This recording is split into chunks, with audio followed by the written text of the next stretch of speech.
All right. So I want to talk about emotional states, tilt, and how they relate to any kind of competitive esport, especially competitive first-person shooters like Counter-Strike, uh, Overwatch, Apex Legends, even poker. So I've been in radically open dialectical behavioral therapy for the past year. It's been very good. One of the things in here is a neuroregulatory model of emotions, and it describes 5 emotional substrates, neural substrates, that we can occupy at any given time. And these substrates are activated in response to external cues or internal cues, like your memories and things that you think about.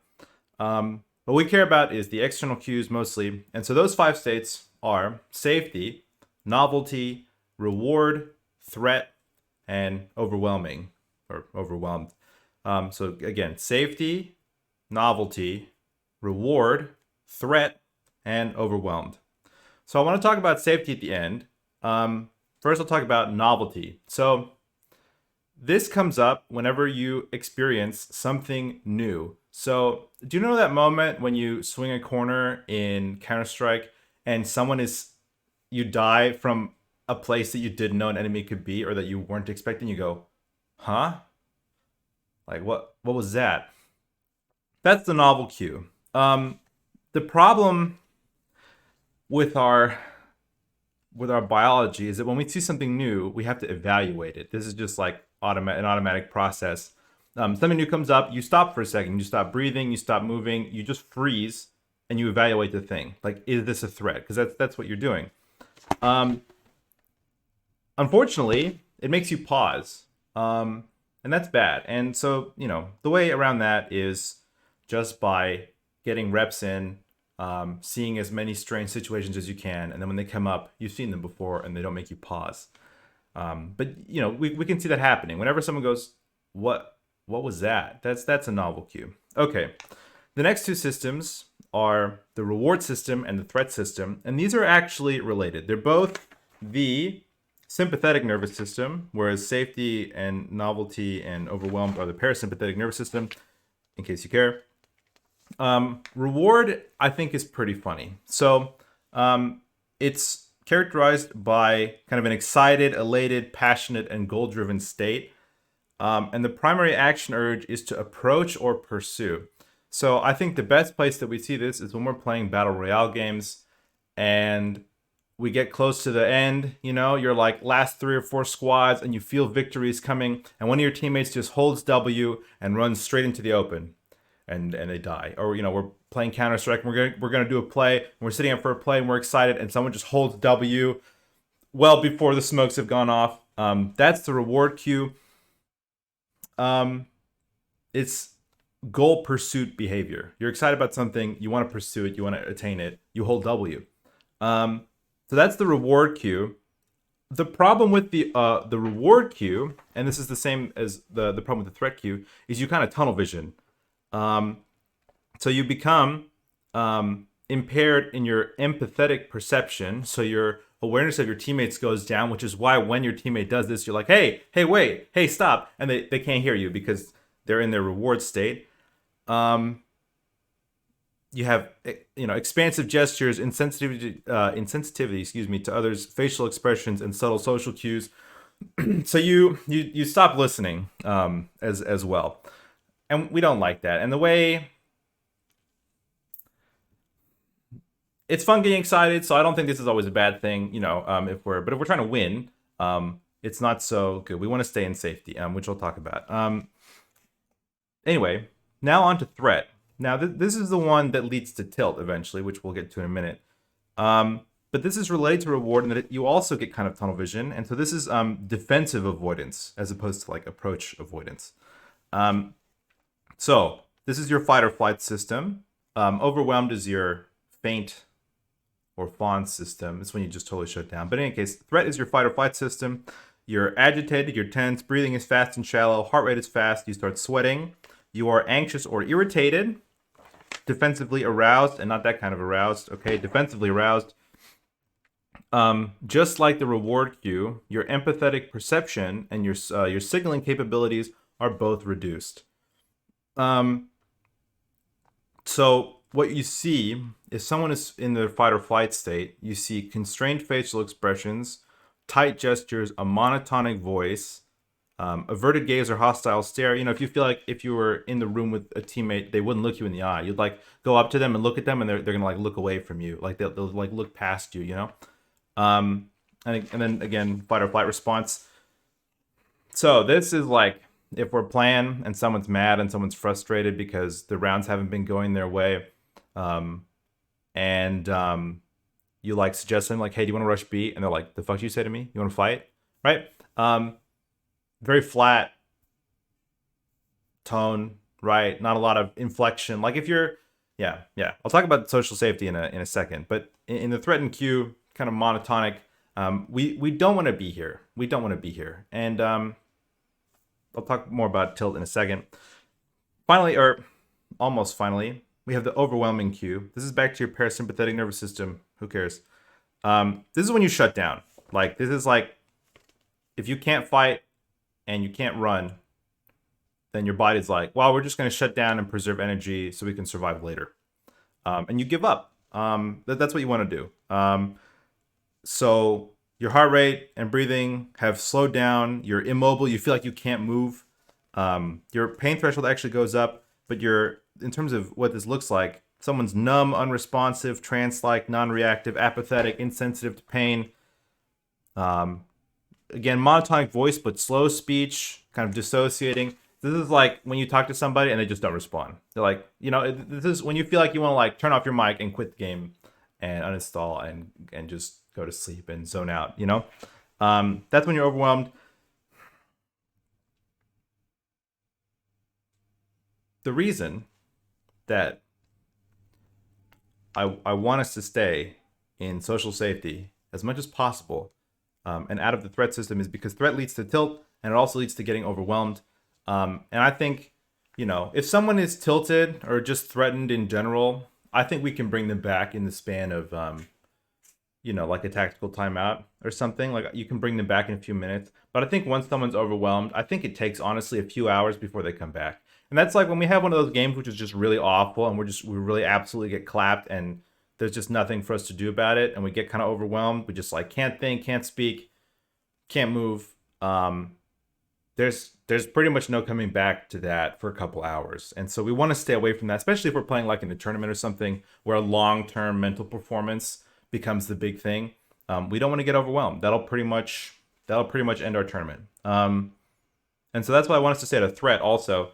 Even though like getting mad and getting agitated can sometimes lead to success, like if you just like really focus on, hey, I'm gonna kill this guy, and then sometimes you can go and do it. That's okay when that happens, but you're close to getting tilted and close to getting overwhelmed. So again, we have those 5 states: safety, novelty, reward, threat, and overwhelmed. Let's talk about safety. This is where I want us to stay. So you're relaxed. Your breathing is slow and full. Your heart rate is, totally normal. You're relaxed, sociable, contented, open, and playful. Your social signaling is enhanced. You can listen to other people. You're receptive. You're open. You're flexible. This is where we want to stay because of all these systems. When you're feeling safe, that's when you can actually observe broadly, right? That's when you can actually notice subtle things. You don't tunnel vision. You can kind of take it all in. You can hear what your teammates are saying. You're not threatened or in reward, right? Where you start to tunnel vision and you can't speak and you can't hear as well your teammates. We want to be here. We want to be flexible, open, loose, not tense in our bodies.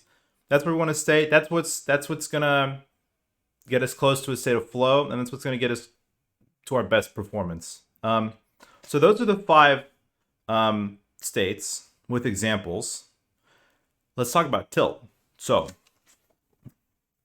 if I include the neuroregulatory model of emotions, I think tilt comes from being in a threatened place. It's kind of a response to threatening cues. And what those cues are, I think usually is when the outcome is not what you wanted, either from yourself, from internally, or when you do everything right and your team doesn't convert, right? you get like a triple entry fragging and you still lose the round. You're like, guys, what the heck, right? Or you just do everything right and you still lose. That can be very tilting. So what tilt technically is, I think according to sports psychologists, not that I'm a sports psychologist or qualified to teach you RODBT. So this is not RODBT. I'm just sort of like trying to be useful. That's my disclaimer. Tilt is when a high pressure situation and overthinking lead to playing worse. So this applies to everything. Tilt is, they call it tilt in poker. I think tilt originally comes from pinball. You get mad and you tilt the machine. Because sometimes, if the ball comes straight down the center, you can't hit it with the flappers, right? So you tilt it, you tilt the table.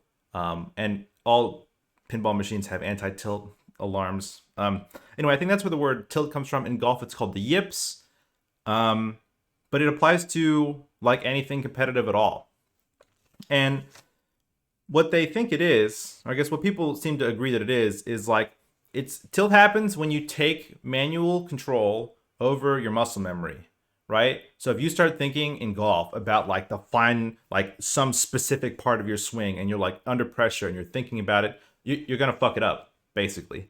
And the same thing in, I think, Counter-Strike. If you think about your movement, if you think about your aim, if you think about, I have to put my cursor on his head and click it, you're going to miss because your muscle memory is way, way faster, right? That makes sense. So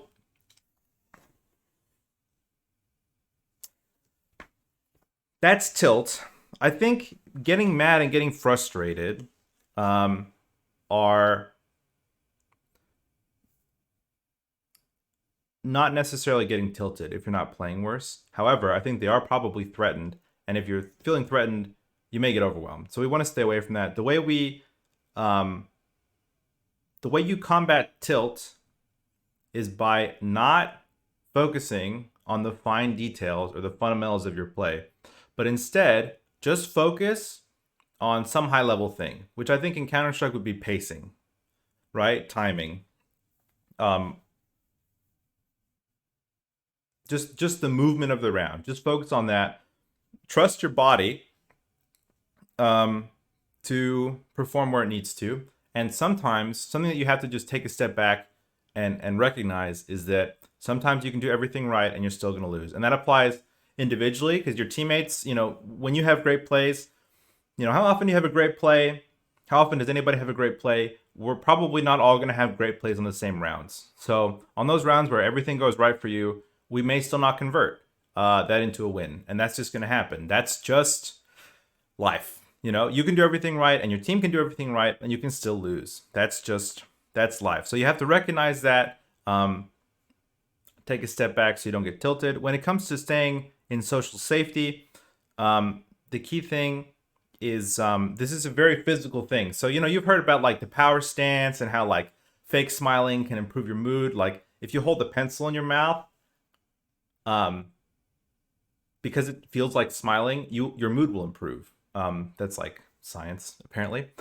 Same thing with social safety. So with this, it's like if everything else is getting tense and getting tight, we want to stay loose. That's why, we want to move around, breathe deeply, move your face muscles. Lifting your eyebrows is a really big deal. Moving your jaw around, smiling, taking a deep breath, getting something to eat, drinking some water, looking at the picture on your desk of your favorite person or pet or animal, or your poster on the wall of whoever or whatever you have, or maybe out your window. Something that brings you some peace and some calm.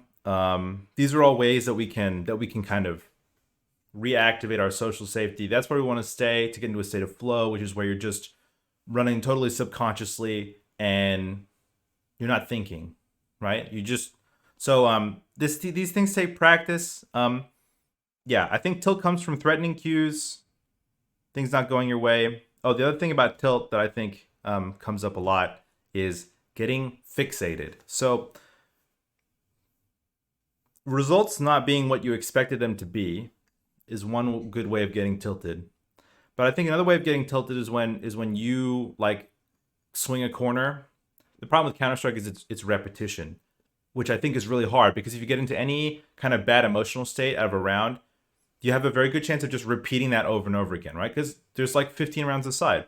So like if you swing a corner and you die and you're like, fuck, I have to win this. I know I can win this. We just played a whole half and I'm better than that person. I have to win this fight. And you do it again and you die and you're like, I have to win this. Dude, I have to fucking get this guy. I will get this guy. And you get fixed on this and you get tunnel vision. I'm gonna fucking get this guy. And then you start overthinking like the fine details. That's tilt. I mean, that's you getting tilted and playing worse. So I think another big thing is just like not, making sure you're staying mindful of whether or not you're getting fixated on something. So,